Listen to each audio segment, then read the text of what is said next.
Congress party की प्रवक्ता होने के नाते टीवी डिबेट्स पर जाना होता है शाम को, और कल पूरे दिन भारतीय जनता पार्टी, उनके बददिमाग प्रवक्ता, उनके विक्षिप्त मंत्री लगातार लगे हुए थे।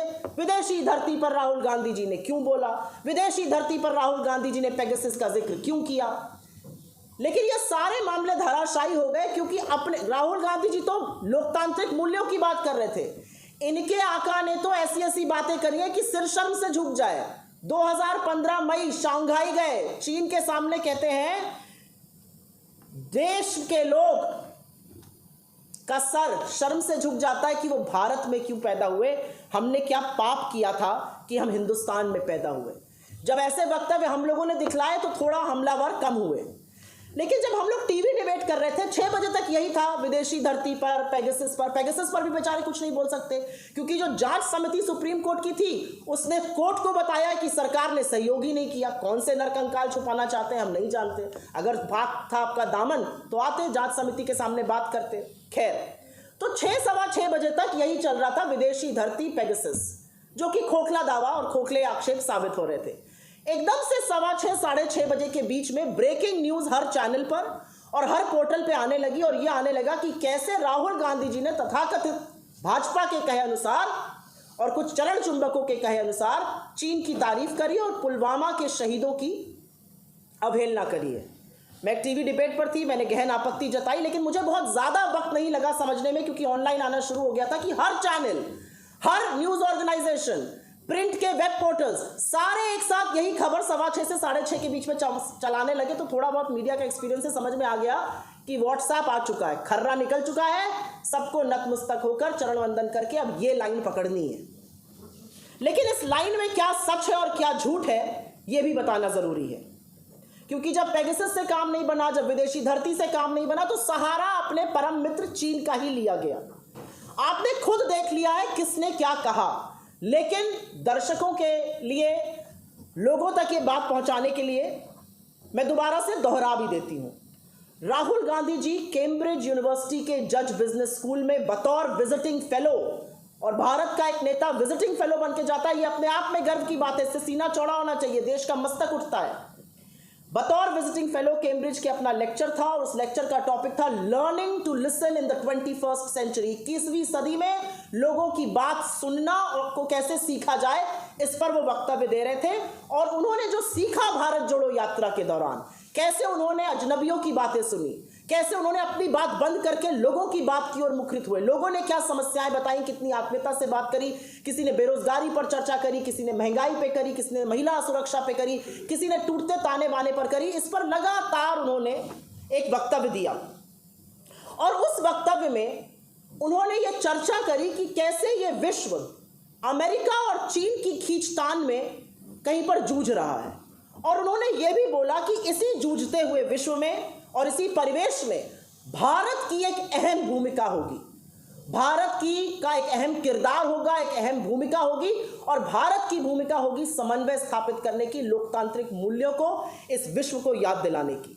उन्होंने आपने सुना भी, उन्होंने इस वक्तव्य में यह भी कहा, उन्होंने अमेरिका और चाइना की तुलना करी, अमेरिका के इनोवेशन की, चाइना के आईपी रेगुलेशन की। उन्होंने तुलना करी कि कैसे अमेरिका जो इकोनॉमी बना, the land of the free, और कैसे चीन जो था उसने प्रोडक्शन दुनिया का वहां पर लाया।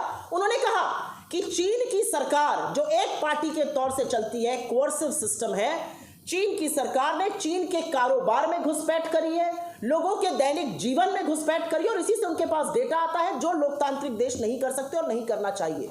उन्होंने कहा कि चाहे आर्टिफिशियल इंटेलिजेंस हो या साइबर वॉरफेयर हो, उसकी आधारशिला यहीं से आती है कि अनलाइक जो कॉर्पोरेशंस अमेरिका ने बनाई, चीन ने उन कॉर्पोरेशंस में सरकार को, तंत्र को घुसेड़ने का, लोगों के जीवन में घुसने का काम किया, और पुरजोर तरीके से कहा कि भारत की क्या अहम भूमिका होगी। उन्होंने आगे एक बहुत अहम बात कही जो हमने दिखाया।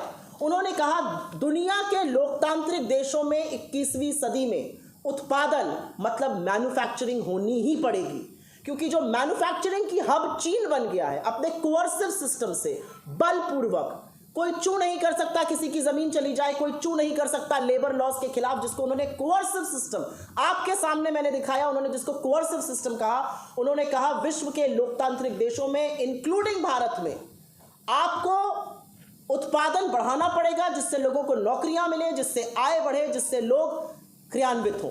और यह इसलिए करना पड़ेगा क्योंकि आर्थिक असमानता इतनी बढ़ गई है। 1% देश के पास 40% संसाधन है।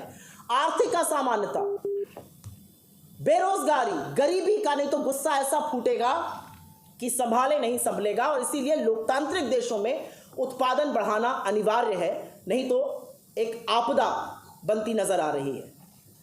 इससे किसी को क्या आपत्ति हो सकती है, ये मेरी समझ के बाहर है। असल में तो अगर मैं सरकार में हूं तो मैं कहूं बिल्कुल सही बात कर रहे हैं। लगातार 2 तिमाही से मैन्युफैक्चरिंग नेगेटिव में चल रही है। जीडीपी का डेटा 4.4 दशमलव पर आ गया है और ये सुनने को तैयार नहीं है। इससे क्या आपत्ति है मुझे नहीं पता। और अब बात कर लेते हैं उस अमर प्रेम कथा की जिसके आपने कुछ अंश देखे।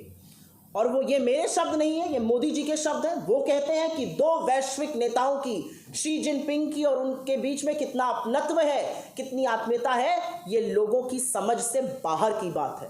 बिल्कुल सही कह रहे हैं, हम नहीं समझ पा रहे हैं इस बात को कि ऐसी कौन सी गलबैया है, ऐसा कौन सा इश्क है, ऐसा कौन सा प्रेम है, ऐसी कौन सा भाईचारा, ऐसी कौन सी आत्मीयता है कि इस देश का प्रधानमंत्री 20 जांबाजों की शहादत के बाद चीन का नाम नहीं ले पाते हैं। इस देश के प्रधानमंत्री साबरमती के तट पर झूला झूलते हैं शी जिनपिंग के साथ, महाबलीपुरम में शहनाई सुनते हैं, बाली जाते हैं तो 20 जांबाजों की शहादत का हिसाब नहीं मांगते हैं, खाना छोड़कर जी हजूरी में लाल शर्ट पहनकर बजाय लाल आंखों के खड़े हो जाते हैं। इस देश के चुने हुए प्रधानमंत्री की चीन से यह आत्मीयता है कि नाम लेना तो दूर, कोई घुसा हुआ नहीं कहकर उनको क्लीन चिट भी दे देते हैं। और कितना दुर्भाग्य है इस देश का कि चीन का पीएलए और हमारे प्रधानमंत्री एक ही भाषा बोलते हैं, कोई घुसा हुआ नहीं है। लेकिन हमारे पेट्रोलिंग पॉइंट्स बफर जोन बन गए हैं। 20 जांबाजों की शहादत का बदला हमने $100 बिलियन व्यापार घाटा बढ़ा कर दिया है। इन सब बातों का जवाब कौन देगा? इन सब बातों का एक ही जवाब है, ये प्यार ना होगा कम, सनम तेरी कसम।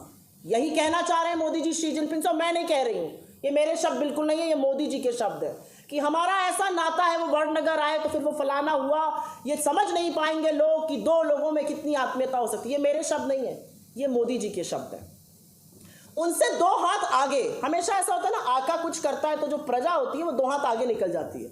उनसे 2 हाथ आगे इस देश के विदेश मंत्री श्री जयशंकर जी निकल गए। आपने देखा, मैं फिर से, ना मेरे शब्द है ना कांग्रेस पार्टी के शब्द है, श्री जयशंकर जी ने अपने इस इंटरव्यू में कहा 2 हाथ आगे निकलकर, और हमारे सेना के मनोबल को गिराने का काम किया जब वो कहते हैं हम छोटी अर्थव्यवस्था है, वो बड़ी अर्थव्यवस्था है, आपको लगता है हम उनसे लड़ सकते हैं? बिल्कुल सही कहा राहुल गांधी जी ने। जब आज़ादी का आंदोलन हम लड़ रहे थे और शहादत दे रहे थे तो हमने ये नहीं सोचा था कि ब्रिटेन की हुकूमत बड़ी है, ब्रिटेन की अर्थव्यवस्था बड़ी है, उनसे हम कैसे लड़ेंगे। हमने सत्य और अहिंसा और देशभक्ति और राष्ट्र प्रेम के बल पर इस सरकार के, ब्रिटानिया हुकूमत को घुटने टिकवाकर इस देश से विदाई करा दी थी। लेकिन ये लोग नहीं समझ सकते क्योंकि आप जानते हैं कि उस समय माफीनामे और मुखबिरी की जा रही थी।